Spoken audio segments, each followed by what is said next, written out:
Chosen one. You effectively knocked somebody out of a long-running psychosis, and now their reality is stranger than fiction. Right now, certain people are experiencing a reality shock so intense their entire worldview is collapsing in real time. This did not happen by accident.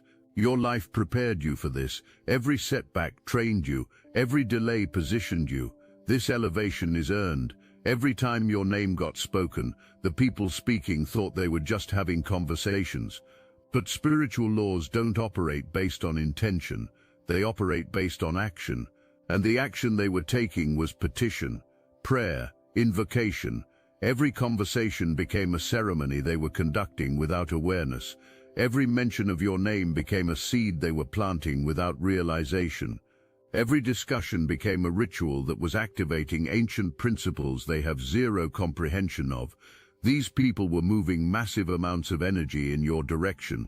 They were directing focus. They were investing attention.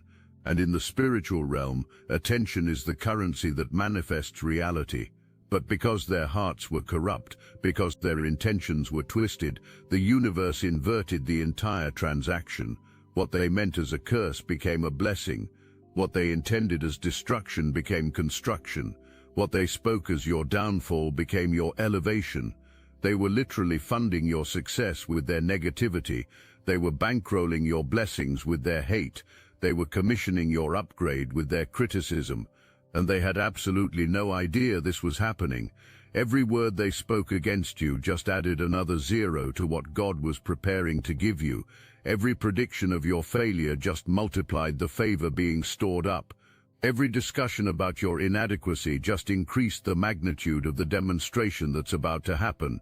And chosen one, that demonstration is about to go public. What's been happening in secret is about to manifest in plain sight. What's been brewing behind the scenes is about to explode into visibility. You didn't trigger this mechanism intentionally, but your obedience activated it anyway.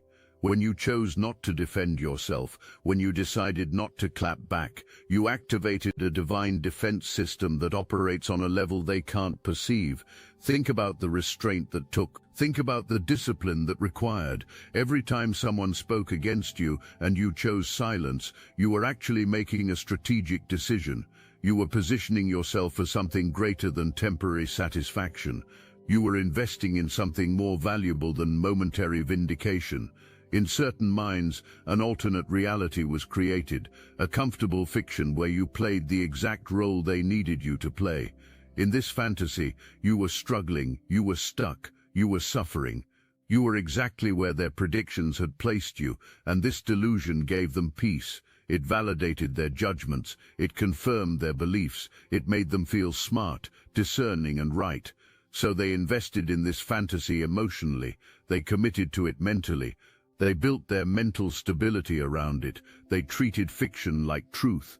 The longer they lived in this delusion, the more real it became to them. Eventually they stopped seeing the actual you. They only saw the character they had created in their heads. That's psychosis. When the story in your mind becomes more real than what's actually happening, when fiction becomes more believable than facts, when fantasy becomes more comfortable than reality. This wasn't just a casual misperception, it was a necessary delusion. They needed to believe you were failing because your success would force them to confront things about themselves they weren't ready to face. Your elevation would expose their stagnation. Your breakthrough would highlight their bondage. Your freedom would reveal their captivity. So they built this elaborate mental construct where you were the problem, because if you were the issue, then they didn't have to examine themselves. If you were stuck, then they didn't have to acknowledge their own lack of movement. If you were inadequate, then they didn't have to deal with their own insecurities. This is why the psychosis was so deep. It was serving a psychological function for them. It was protecting them from truth they weren't equipped to handle. It was shielding them from reality they weren't mature enough to process. And the longer you stayed quiet, the more elaborate their fantasy became. Because your silence didn't mean you agreed with them. Your silence meant you were secure enough not to need their validation. And that security threatened everything they had built their false confidence on. What they didn't understand is that your silence was actually your strength. Your refusal to engage wasn't weakness, it was wisdom. Your decision not to defend yourself wasn't doubt, it was confidence, because people who are secure in their identity don't need to convince others of their value. People who are certain of their calling don't need to explain themselves to critics. When someone has been living in a pleasant dream for a long time, being ripped out of that dream is traumatic, it's violent, it's disorienting, it's painful. And that's exactly what's about to happen to these people. They're not going to be gently awakened. They're not going to be slowly brought back to consciousness. They're going to be yanked out of their fantasy world with force. And the shock of that transition is going to break something in them. Not because you're trying to hurt them, but because truth has weight, reality has impact. When someone who's been living in lies suddenly collides with facts, the collision is severe. You're going to see the exact moment it happens. You're going to watch their faces change. You're going to observe the recognition hit them. You're going to witness the crack in their confidence. They're going to see you, not the version they created, not the character they wrote, not the role they assigned, the real you, the blessed you, the elevated you, the favored you, the anointed you. And the disconnect between what they expected and what they're actually seeing is going to create cognitive dissonance so severe that their whole narrative structure will collapse. If these words stirred your consciousness, hype this video to help more chosen ones awaken to this. They're going to understand they were completely wrong, fundamentally wrong about who you are, wrong about where you were going, wrong about what God had planned for you, and that realization is going to trigger something even deeper. If they were this wrong about you, what else might they be wrong about? If their discernment failed this catastrophically, how can they trust any of their other judgments? If their predictions were this inaccurate, what does that say about their spiritual understanding? That's the real crisis. That's the actual breakdown. It's not just about being wrong about you. It's about having to question everything they thought they knew, having to examine every assumption they ever made, having to reconsider every conclusion they ever reached. The foundation of their entire worldview is cracking, and they're standing on it when it happens. They're going to realize that all the signs were there. They're going to recognize that the evidence of your transformation was visible the whole time. They chose not to see it. They actively ignored the indicators. They deliberately overlooked the proof, because acknowledging your growth would have required them to abandon their fantasy, and they weren't willing to do that. So they kept their eyes closed even when the light was shining. They kept their ears shut even when the truth was being spoken. And now, when they finally open their eyes, when they finally unstop their ears, the intensity of what they've been missing is going to overwhelm them completely. A false reality about you didn't exist in isolation. These people built an entire ecosystem around that false reality. They made friendships based on shared agreement about your failure. They bonded over mutual predictions of your downfall. They created communities where the main topic was how you weren't going to make it. Your perceived inadequacy became the glue holding certain relationships together. Think about how deep that goes. They structured parts of their social lives around you being less than. They built connections around you staying stuck. They formed bonds around you proving them right. So when that foundation crumbles, it's not just their belief about you that falls apart. It's the entire network of relationships and agreements they built on top of that belief. They're going to lose friendships over this, because the only thing certain people had in common was talking about you. The only reason their connection existed was shared negativity. The only bond they had was mutual judgment. And when you rise, when you succeed, when you prove all of them wrong simultaneously, that bond dissolves, that connection breaks, that relationship loses its foundation.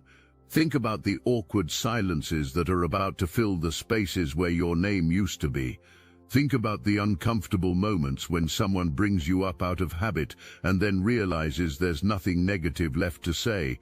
Think about the group chats that are about to go quiet. Think about the phone calls that are about to get shorter. Think about the meetups that are about to lose their purpose. Because when the main topic of conversation is no longer viable, when the central theme of connection is no longer valid, when the foundational agreement is no longer applicable, what's left? Just people who realize they built a relationship on sand. Just a collection of individuals who understand they bonded over something false. Just a group who finally sees they were united by delusion rather than truth. Some of these people could have been building something real. They could have been creating genuine connections. They could have been forming authentic relationships. But instead, they wasted time, energy, and emotional investment on negativity. They chose to unite around tearing someone down instead of building each other up. They opted to bond over criticism instead of celebration. They selected gossip over growth. And now they're going to pay the price for that choice. Look, you already know the attacks weren't random, and if you're paying attention, you can feel it. Their walls are closing in, so let's talk about what we're doing about it. That's why I built Destiny Engine. It generates personalized sequences that help you rewire betrayal into transcendence, turn isolation into sacred power, and transform their downfall into your rise.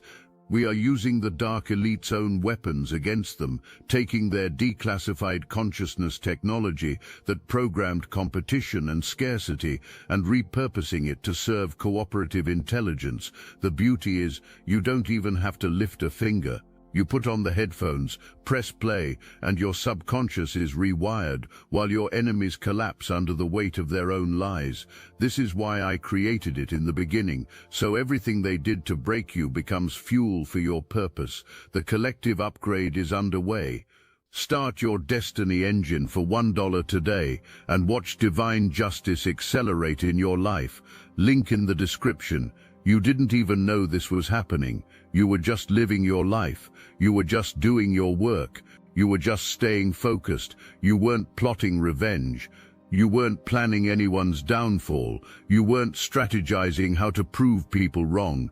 You were just being obedient.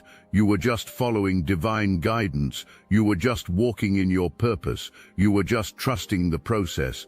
And while you were doing that, while your focus remained on your own growth and development, the universe was handling your enemies for you. God was setting up your vindication without you having to lift a finger. The divine was orchestrating their awakening without you having to say a word. All you did was stay in your lane. All you did was keep growing. All you did was refuse to quit. And that was enough.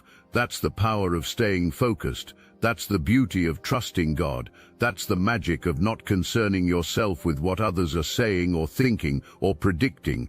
Because while they were wasting energy talking about you, you were investing energy in becoming better. While they were spending time analyzing you, you were spending time elevating yourself. While they were using hours predicting your failure, you were building your success. And now the results speak for themselves. You don't need to defend yourself because your life is the defense. You don't need to argue because your blessings are the argument. You don't need to prove anything because your elevation is the proof.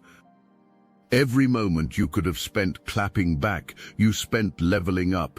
Every hour you could have wasted explaining yourself, you invested in expanding yourself. Every day you could have given to proving them wrong, you dedicated to making yourself stronger. So while they were in their meetings talking about you, you were in your moment growing beyond their comprehension. While they were in their group chats dissecting you, you were in your purpose being constructed by divine design. While they were on their phone calls predicting your failure, you were on your path preparing for your future. The whole time they thought they were keeping tabs on you, you were actually lapping them. The whole time they believed they were ahead of you, you were actually ascending past them. This is the advantage of focus. This is the benefit of discipline. This is the reward of consistency. While they were distracted by you, you were concentrated on your calling. While they were obsessed with your failure, you were committed to your future. While they were fixated on your past, you were building your next. And that focus, that discipline, that consistency created a gap between where they are and where you are that they can't even measure anymore. When psychosis breaks, these people are going to experience cognitive dissonance. They believed you were going to fail, and now they're seeing you succeed. They believed you weren't chosen, and now they're seeing that you're anointed. Those contradictions are going to create a mental and emotional crisis in them. Some are going to get angry, irrationally angry, because anger is easier than admitting you were wrong, so they're going to lash out. They're going to try even harder to find something wrong with you, because if they can find that evidence, then they don't have to face the truth. They're going to search desperately for any flaw, any mistake, any reason to maintain their narrative, because accepting that they were completely wrong is too painful. Admitting they wasted all that time and energy on a lie is too humiliating. Others are going to go silent, completely silent. They're going to disappear from your mentions, and that silence is going to be louder than their words ever were, because it's the sound of surrender. It's the sound of defeat. It's the sound of someone who finally realized they were fighting a battle they could never win. They were speaking against someone God was speaking for. They were predicting failure for someone heaven was ordaining for success, and now they know it, and the only response they have left is silence. Then there are going to be a few who experience a spiritual awakening. These are the ones who can actually humble themselves and say they were wrong. These people are going to come back different, changed, because watching your rise is going to break something in them that needed to be broken. It's going to shatter a delusion that needed to be shattered, and on the other side of that breaking, they're going to find truth. They're going to discover humility. They're going to learn real discernment that recognizes the anointing even when it shows up in unexpected packages. Whether they get angry, whether they go silent, whether they have a genuine awakening, it's not your job to manage their response. It's not your responsibility to make them feel better about being wrong. Your only job is to keep walking in your purpose. Your only job is to keep operating in your anointing. Your only job is to keep being who God created you to be, because this moment, this revelation, this breaking of psychosis, it's not really about them. It's about you stepping fully into what heaven has prepared for you. It's about you claiming the territory that's been assigned to you. It's about you occupying the space that's been reserved for you. And there's something poetic about the way this is all unfolding. They tried to use their words to limit you. Those same words became the very thing that expanded you. They attempted to use their predictions to cage you. Those same predictions became the very thing that freed you. Because that's how the divine works. What the enemy means for evil, God turns for good. What people intend as a curse, heaven converts to a blessing. What seems like an attack becomes the very thing that activates your next level. Think about how wild that is. They sat in rooms talking about you, and every conversation was actually a prayer meeting they didn't know they were holding. They gathered in groups analyzing you, and every gathering was actually a commissioning service they didn't realize they were conducting. They spent hours predicting your downfall, and every hour they spent was actually adding to the magnitude of your elevation. They thought they were tearing you down. They were actually building you up. They thought they were speaking death over your life. They were actually speaking life. They thought they were cursing you. They were actually blessing you, and the irony is so thick you could cut it with a knife. Now imagine what's about to happen when all this becomes visible to everyone, when the blessings they unknowingly commissioned start manifesting in your life, when the favor they accidentally activated starts showing up in your circumstances, when the elevation they unintentionally prophesied starts becoming your reality. They're going to watch in absolute shock as the very things they tried to prevent start happening right in front of their eyes. They're going to witness in total disbelief as the exact opposite of what they predicted comes to pass. They're going to observe in complete confusion as you walk into everything they said you'd never have, never be, never accomplish.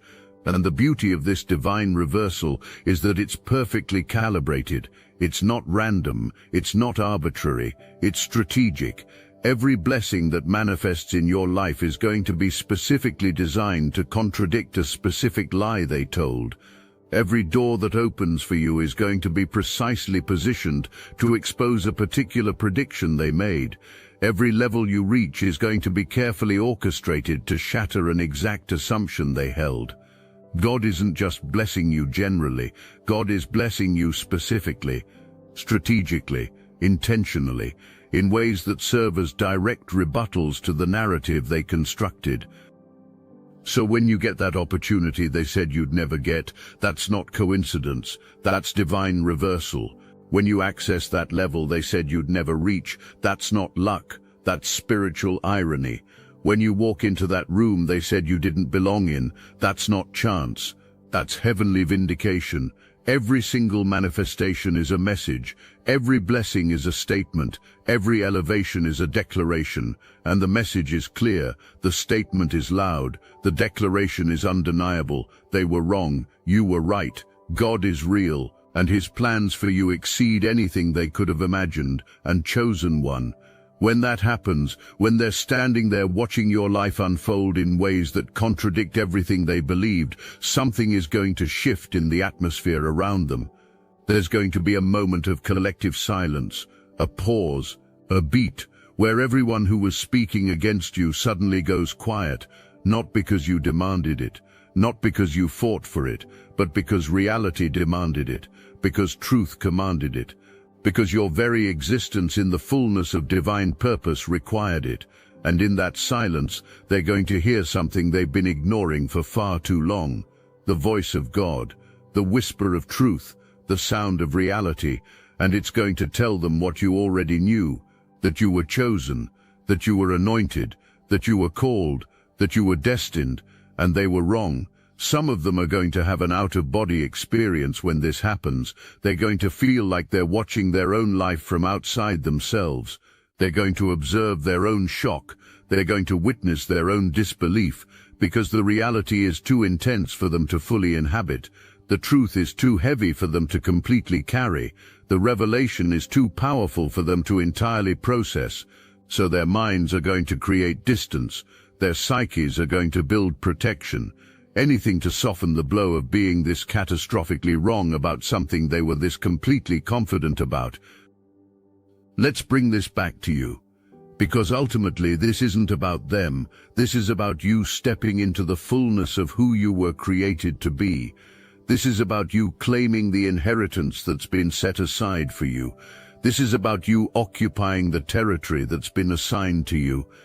And every single thing that happened, every word that got spoken, every prediction that got made, every judgment that got passed, all of it was preparing you for this moment. All of it was positioning you for this elevation. All of it was setting you up for this breakthrough. You're not who you were when this all started. You've been refined, you've been strengthened, you've been fortified, you've been prepared. The pressure they put on you created diamonds in your character.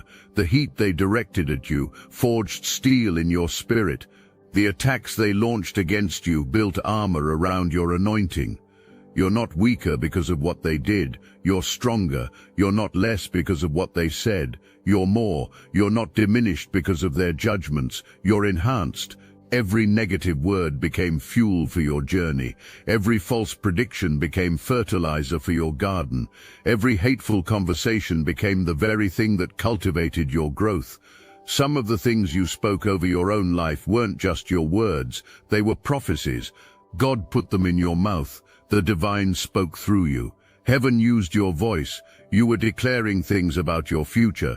You were making pronouncements about your destiny. You were speaking things that seemed impossible at the time, and they laughed at you. They mocked you. They dismissed you as delusional. They said you were reaching too far. They said you were dreaming too big. They said it would never happen. And every time they laughed at the words God was speaking through your mouth, they were sealing their own fate. They were choosing to stand against something they didn't recognize as divine. They were rejecting truth they couldn't identify as truth. And now those words are coming to pass. Those prophecies are manifesting. Those declarations are materializing into your reality. And they have to watch it happen. They have to witness the very things they laughed at becoming real. They have to observe you walking into exactly what they said you'd never achieve. And now you're about to walk into a season of harvest, a time of reaping what was sown, a period of collecting what was invested. Everything that was planted in your life, everything that was sown into your destiny, everything that was invested into your purpose, it's all about to produce a return. And the yield is going to be abundant, the return is going to be massive, the harvest is going to be overwhelming, because that's how spiritual mathematics works. You always reap more than you sow, you always harvest more than you plant, you always collect more than you invest. And in your case, with all the attention that was directed toward you, with all the energy that was focused on you, with all the words that were spoken about you, the harvest is going to be historic, it's going to be generational, it's going to be legendary. So get ready, prepare yourself, brace for impact, because what's coming is bigger than what you imagined, it's greater than what you anticipated, it's more abundant than what you calculated. The psychosis is breaking around you, the delusion is shattering before you, the fantasy is ending in front of you. The blessings coming your way aren't just for your comfort, the favor manifesting in your life isn't just for your enjoyment, the elevation you're experiencing isn't just for your status. All of this is being entrusted to you for a purpose that extends far beyond your personal benefit. You're being blessed to be a blessing. You're being raised up to lift others. You're being given resources to resource the kingdom. This means you carry a responsibility with this breakthrough. You have an obligation that comes with this vindication. Every door that opens for you is an opportunity to hold doors open for others. Every level you access is a platform to pull people up behind you. Every blessing you receive is a tool to bless those who are coming after you. The worst thing that could happen is for you to get everything you prayed for and forget why you were praying in the first place. The most dangerous outcome would be to achieve all that God promised and lose sight of whose power made it possible. So as you walk into this harvest, as you claim this territory, as you occupy this space, remember where you came from. Remember what you went through. Remember who carried you when you couldn't carry yourself. Remember who spoke for you when you had no voice. Remember who fought for you when you had no strength. That remembrance will keep you humble. That awareness will keep you grounded. That recognition will keep you grateful. When you steward it correctly, when you manage it wisely, when you distribute it generously, it doesn't decrease, it multiplies. When you hold your resources with an open hand, when you share your platforms with pure motives, when you use your influence to empower others, heaven sees that. The divine takes note of that, and more gets entrusted to you because you proved faithful with what you already had. This is how generational wealth gets built. This is how lasting legacy gets created. This is how kingdom impact gets made. Not by hoarding what you receive, not by clutching what you gain, not by hiding what you're given, but by circulating it, by investing it, by multiplying it through others. And chosen one, understand something powerful about this moment. Your breakthrough isn't just about you. Your elevation isn't just affecting you. Your vindication isn't just benefiting you. There are people watching your journey who needed to see this happen. There are individuals observing your process who needed this proof. There are souls following your story who needed this evidence that God is still real, still active, still faithful, still powerful. Some of them have been in their own battles, fighting their own wars, facing their own opposition, dealing with their own haters, enduring their own attacks, and they've been wondering if holding on is worth it. They've been questioning if staying faithful makes sense. They've been doubting if trusting God actually works. And then they see you. They see what happened in your life. They see how it all turned around. They see the demonstration of divine justice, and something shifts in them. Hope gets reignited. Faith gets restored. Belief gets renewed. Because if God did it for you, maybe God will do it for them. If heaven showed up for you, maybe heaven will show up for them. If the universe turned it around for you, maybe the universe will turn it around for them. Your testimony becomes their fuel. Your story becomes their encouragement. Your victory becomes their motivation to keep going. This is why you couldn't quit. This is why you had to endure. This is why you were required to go through everything you went through, not just for your sake, but for theirs. You were pioneering a path that others needed to see could be walked. You were demonstrating a principle that others needed to know could be trusted. You were proving a promise that others needed to believe could be claimed. So when you step into your blessing, when you walk in your favor, when you occupy your territory, do it with the awareness that you're not just living for yourself, you're living as an example, you're walking as a witness, you're standing as a testimony, and that comes with a weight, a responsibility, a calling to represent well, to steward faithfully, to demonstrate consistently that this life, this faith, this trust in the divine actually produces results. And reality, your reality, the truth about who you really are and what God really has for you, is about to become undeniable. It's about to become unavoidable. It's about to become unmistakable. And everyone who spoke against you is going to have to face it. They're going to have to process it. They're going to have to deal with it. While you simply walk in it, while you boldly own it, while you fully live it, that's divine justice operating in your life. That's spiritual irony working in your favor. That's God showing off through you, and you're the vessel through which it all manifests. They thought speaking against you would tear you down. Speaking against you built you up higher than you could have built yourself. They thought predicting your failure would manifest it into reality. Predicting your failure multiplied your success beyond measure. They thought living in their fantasy would protect them from having to face your rise. Living in fantasy just made the wake-up call more brutal when reality finally crashed through. And you, chosen one, you didn't have to do anything but stay faithful to the vision. You had to stay focused on the calling. You had to stay obedient to the voice. The universe handled everything else. God orchestrated the vindication without your help. The divine set up the demonstration without your interference. All you had to do was keep being who you were created to be. And that was more than enough. That was everything. That was the key that unlocked this entire season of manifestation. Your time has come. Your season has arrived. Your moment is here. The harvest you've been waiting for is ready. The vindication you've been trusting for is present. The breakthrough you've been believing for is manifesting. Walk in it like you own it, because you do. Step into it like you earned it, because you did.